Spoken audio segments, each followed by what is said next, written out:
इस वक्त हम रांची के मोराबादी के गीतांजलि क्लब में है। गीतांजलि समिति जो है वो हर साल दुर्गा पूजा का शुभारंभ करती है और अपने अनोखे अंदाज से लोगों को कुछ संदेश देने की कोशिश करती है। मुझे पीछे दिखाइएगा एक बार कि ये आपको पूरा का पूरा जो पंडाल है, यहाँ पर उस पंडाल को बनाने के बाद उससे ये संदेश देने की कोशिश की गई है कि हमें प्रकृति को बचाना चाहिए, क्योंकि आने वाला जो समय है उसमें कहीं ना कहीं हवा और पानी जो है वो ज़्यादा प्रदूषित हो रही है आज के समय में, और आने वाले समय में हमें काफ़ी कठिनाई का सामना करना पड़ेगा। ज़्यादा जानकारी आपको देने के लिए हमारे साथ समिति के कुछ लोग हैं। सर, क्या नाम है आपका?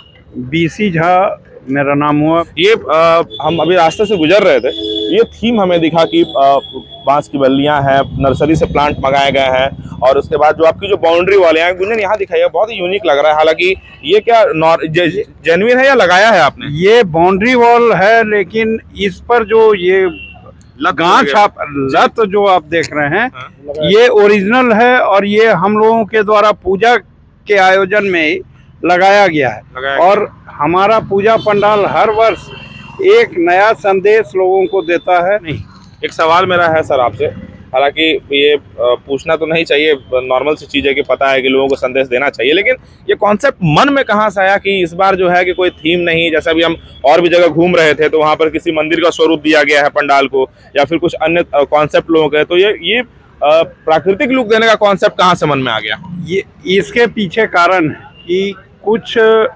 हमारा भी, हम लोग चूंकि पूजा से जुड़े हुए हैं और हमारा मुख्य उद्देश्य होता है पूजा, तो आप देखेंगे कि प्राचीन मंदिरों में, देश में बहुत से ऐसे प्राचीन मंदिर हैं जिनकी देख रेख सही ढंग से नहीं हो पाई है, और वहाँ पर आप देखेंगे कि वहाँ काफ़ी झाड़ी और लत वगैरह उस मंदिर को ढक दिया, पेड़ पौधे से वो ढक गया, तो जिसकी वजह से वो मंदिर भले देखने में एक अलग खूबसूरती आ रही है, लेकिन उसकी जो वास्तविक रूप में देख रेख होना चाहिए था वो नहीं हो पा रहा है। वो देख रेख नहीं हो पाई।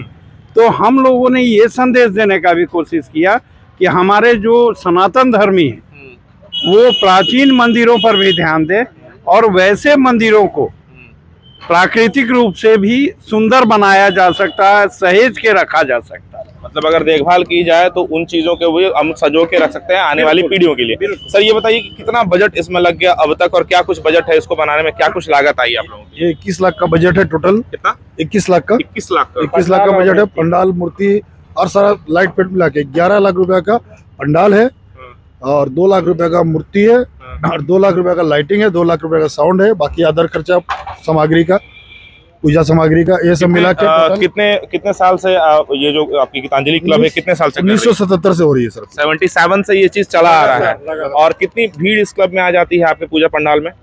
भीड़ तो श्रद्धालुओं की भीड़, माफ कीजिएगा, श्रद्धालुओं का भीड़ तो मोटा मोटी हमको लगता है 5-6 लाख से ज्यादा भीड़ आती है। 6 लाख से ज्यादा की भीड़ में आ जाती है। तो गुंजन, आप इधर आके थोड़ा दिखाइएगा कि कॉन्सेप्ट जो है इनका वो ये है कि जो पूजा पंडाल है लोग अलग अलग तरीके के थीम बना रहे हैं। अभी हमने आपको हारमोम दिखाया था पिछली खबर में, लेकिन यहाँ पर क्या है कि जो बाकायदा नर्सरी से जिन पेड़ों को यहाँ पर मंगाया गया है और इन्हें किसी यहाँ पर सजाया गया है ताकि एक प्राकृतिक लुक जो है उनको यहाँ पर दिया जाए। यहाँ अंदर आपको हम बताते हैं कि यहाँ पर आपको जो पानी दिख रही है ये बाकायदा साफ किया जाएगा। साफ करने के बाद इसमें हमने जब पूछा तो इसमें बताया गया कि इसमें मछलियाँ वगैरह भी है जो है कि इसमें डालने का काम जो है कि होना है। कुछ पेड़ पौधे आपको यहाँ पर दिख जाएंगे, जिन पेड़ पौधों को अभी सजाना जो है कि बाकी है। इन पेड़ पौधों को और जो अलग अलग जो इस पूरे कैंपस में जो अलग अलग जो जगह है वहाँ पर इनको सजाया जाएगा। ऊपर एक बार दिखा दीजिए कि ये जो बनाया गया है बांस से, इसके ऊपर भी इसको प्राकृतिक लुक दिया गया है, चारों तरफ से पेड़ पौधा सजाया गया है। और सबसे जो खास चीज़ है वो यहाँ पर है, हालांकि अभी माता की जो मूर्ति है वो यहाँ पर सामने में आपको दिख रही है, लेकिन काम हो रहा है। लेकिन यहाँ पर आपको सबसे यूनिक चीज़ हम आपको दिखाना चाहेंगे कि ये जो आप ब्रिक वर्क का काम यहाँ पर देख रहे हैं ये असल ब्रिक नहीं है। ये जो कारीगर हैं उनके हाथ की कलाकृति है कि जो थर्मोकोल होता है उससे इस पूरे को पूरा बनाया गया है। ऊपर एक बार दिखाइएगा कि जब हमने इसको एक झलक देखा था तो हमें ये लगा ही नहीं कि ये थर्मोकोल से बनाया हुआ ये सारी चीज़ें हैं। यहाँ पर भगवान की जो मूर्तियाँ हैं वो बनी हुई हैं और बहुत ही प्यारे तरीके से इनको यहाँ पर उकेरा गया है। पीछे भी आपको बताएं कि थर्मोकोल से ये पूरा चारों तरफ ये जो 4 दीवारी आप हमारे पीछे जो लाल रंग की देख रहे हैं ये पूरा का पूरा थर्मोकोल का वर्क है। सर, पुराने मंदिर जो बने होते थे वो ईंट पत्थरों से ही बने होते थे, और चूंकि उनका बनावट जो होता था वो कुछ इसी प्रकार का है। जब पुराने मंदिर में जाएंगे तो वहाँ प्लास्टर आपको नहीं देखने को मिलेगा, जी, जी, जी, ईंट ही सिर्फ आपको दिखाई देगी। जी। तो हम लोगों और ने उसमें भी कई मंदिर आज भी उसी तरीके से हैं। वैसा ही जी।